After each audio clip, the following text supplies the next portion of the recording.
Сәлем достар, бүгінгі дәрісте біз сіздермен редактормен жұмыс жасауды және редактордың қандай маңыздылығы барын үйренеміз. IT бағытына мүлдем қатысы жоқ жандар үшін редактор сөзі таныс емес болуы мүмкін. Енді сол редактор сөзімен жеке танысып, оның маңыздылығын ұғынсақ. Жалпы компьютер біздің ағылшынша, орысша немесе кез келген тілде айтқан сөзімізді түсіне алмайды. Компьютердің өзінің жеке түсіне алатын тек бір ғана тілі бар. Ол код деп аталынады. Белгілі бір программалық тілдердің арқасында әрбір кодтардың нәтижесінде белгілі бір операциялар орындалады. Яғни сондай операцияларды орындауға мүмкіндік беретін кодтарды жазатын платформаны редактор деп атаймыз.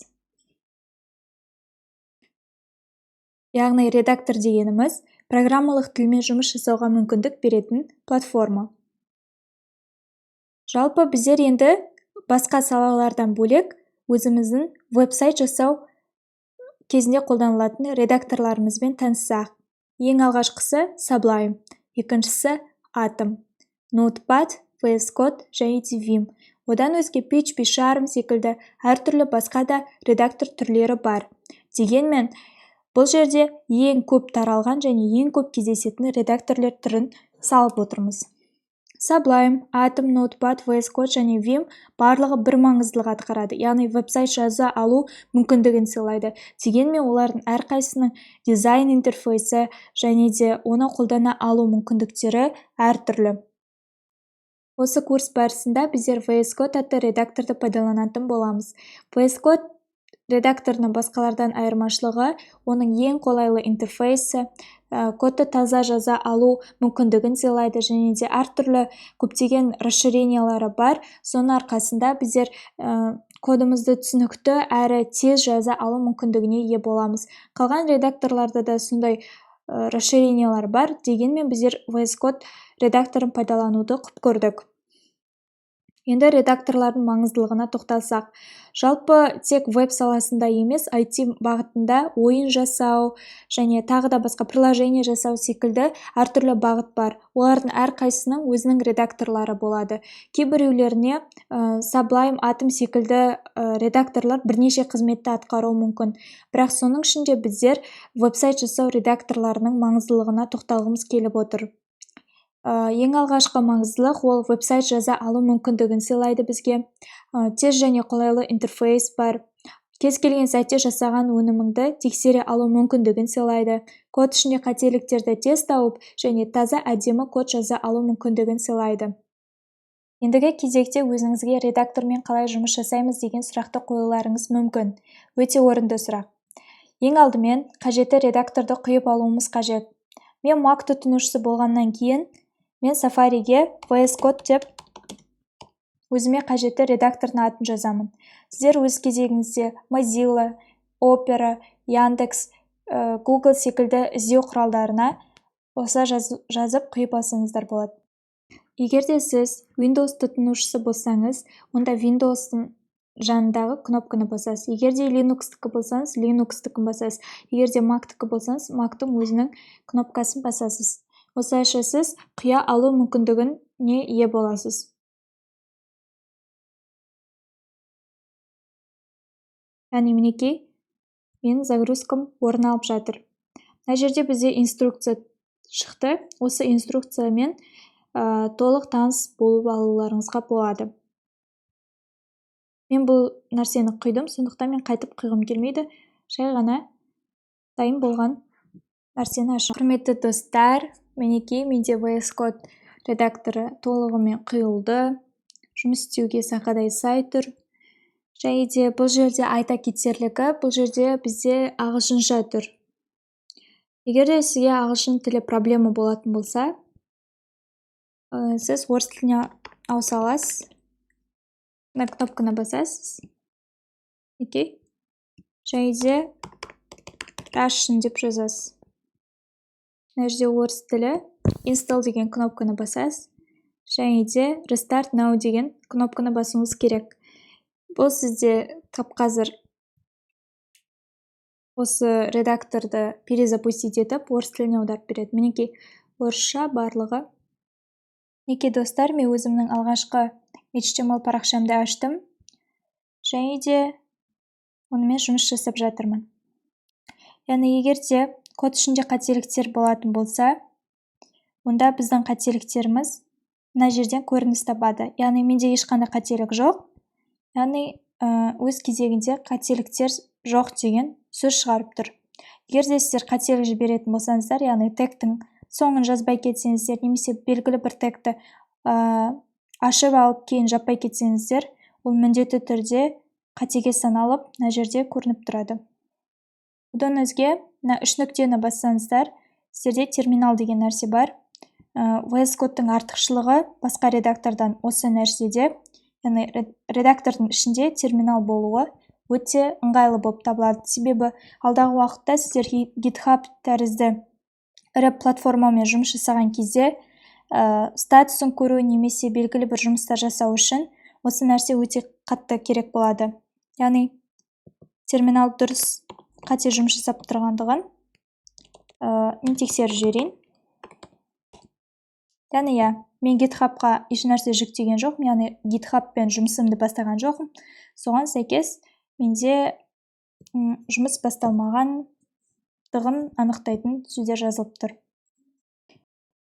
Бақылап отырсаңыздар, мына жағында проводник деген сөз бар, яғни бұл жерде открытый редакторы деген ол бізде ашық тұрған редакторларымыз, және де мына біздің homework деп жүктеген папкамыздың ішінде қанша сурет барлығы, суреттер, қанша HTML парақша бар екендігі және CSS парақша бар екендігі барлығы көрсетіліп тұр, барлығы оңай ашылады.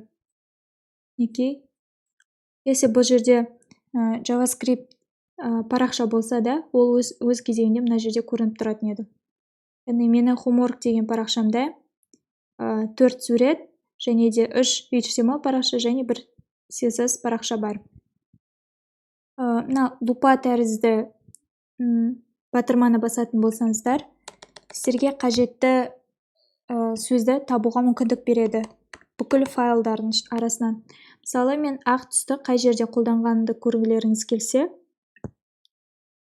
бір жерде, көптеген жерде осылай қолданғаным көрініп тұрады. Егер де мен мысалы оны өзгерткім келсе,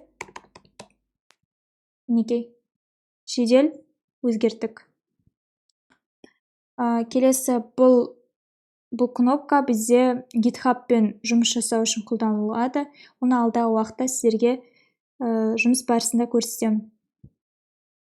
Келесі батырма ол бізде мына батырма. Бұл батырманың ішінде бізге JavaScript-пен жұмыс жасау мүмкіндігін беретін нәрселер орналасқан. Бұған да қазір қатты көңіл бөліп қажет емес.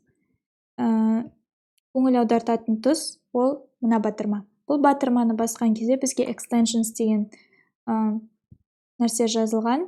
Яғни бұл жерде бізге өзімізге қажетті расширенияларды құйып алсақ болады. Яғни дефолт бойынша, яғни ең бастапқы біздер редакторды орнатқан кезде, оның ішінде бізге өмірімізді жеңілдететін әртүрлі расширениялар қосылмаған. Мысалы, жаңа біздер енгізгенде Russian деп енгізіп, бұл бізде тілдік расширение болатын. Яғни оны біздер удалить ете аламыз, қоса аламыз деген секілді.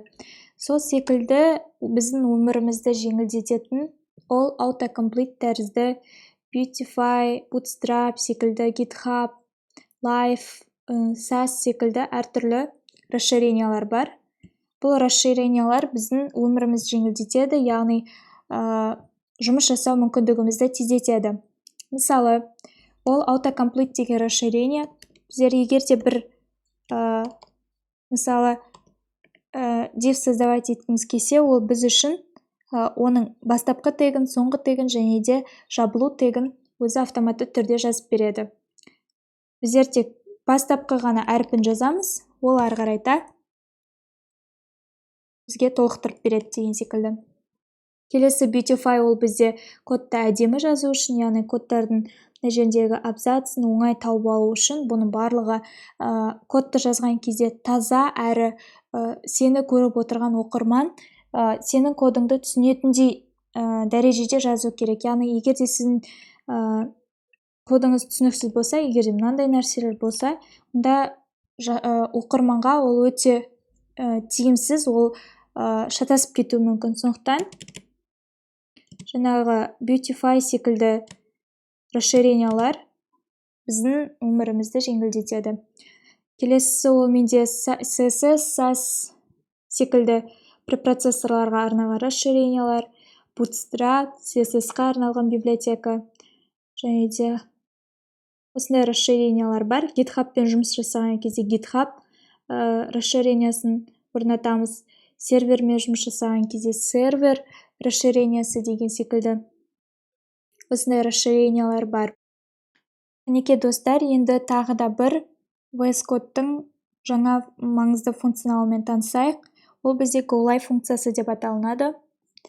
Бұл функция бізде жазып жатырған HTML парақшамыздың веб-сайт ретінде қалай көрініс табатынын көрсетеді.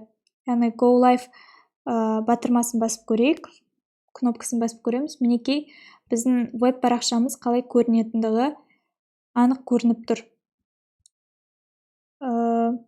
Басқа редакторлардан айырмашылығы VS Code-тың осы GoLive функциясында, яғни басқа редакторларда скопировать путь арқылы Google-ға қою немесе әртүрлі іздеу бағдарламаларына қою арқылы веб-сайтты запустить етуге болады. Ал бұл жерде VS Code-тың бір жақсысы, ешқай жерге шықпай-ақ, осы жерден GoLive деген батырманы басып, қалай көрініс табатынын көре аламыз.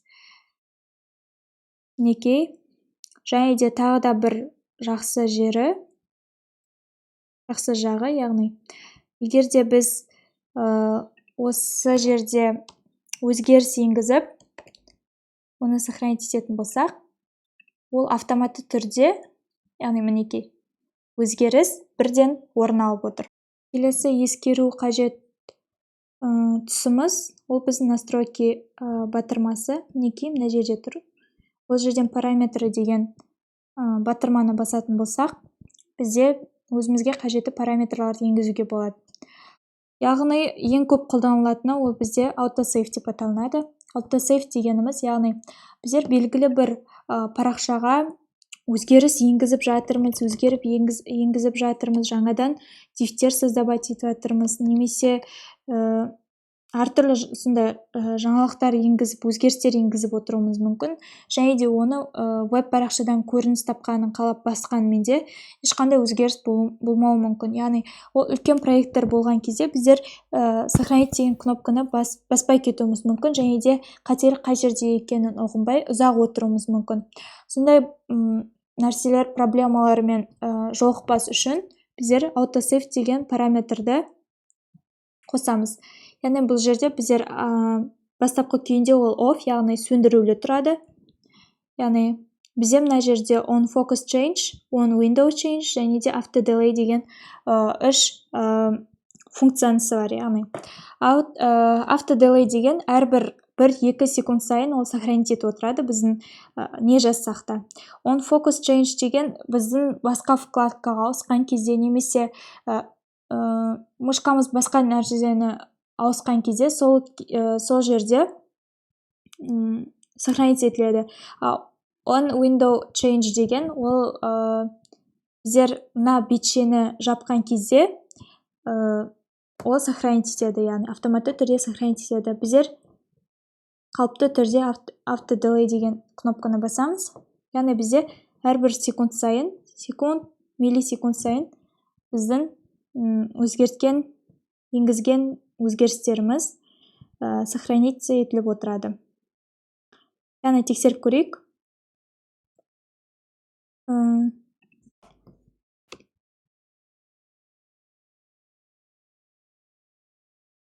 Мінекей, мен өзгерттім.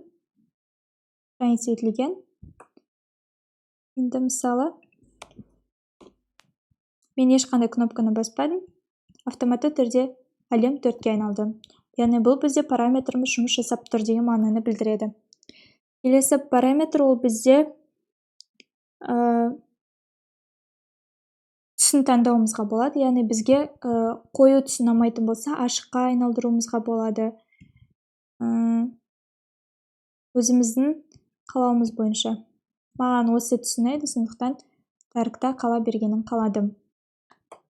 Достар, жаңадан бері біз сіздермен дайын HTML парақшаның ішінде жұмыс жасап отырмыз. Енді егерде біз папкамыздың ішіне жаңадан HTML парақшаны қалай қосу керектігін үйренейік. Ол үшін мына жердегі мына батырманы басамыз және өзімізге қажет атты енгіземіз. Мысалы molder.html.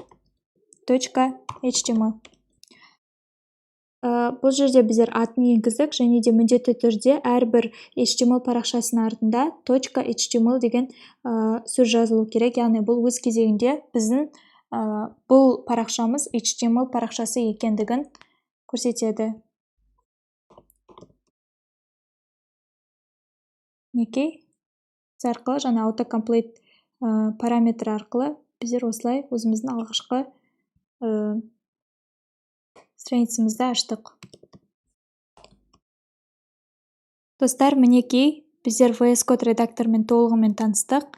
Әрбір функционалдарына жете назар аудардық, параметрларын анықтадық және де қандай жақсы тұстары бар, қандай маңыздылықтары бар екенін ұғындық.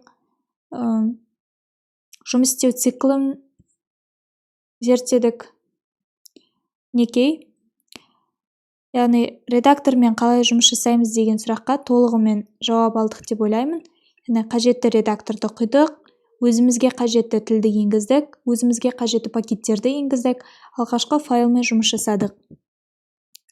Яғни бүгінгі біздің сабағымызда аяғына келіп жетті. Сіздерге қажет болатын ссылкаларды описание бөліміне сақтаймыз.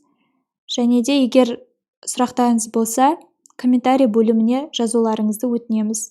Қош сау болыңыздар, келесі кездескенше.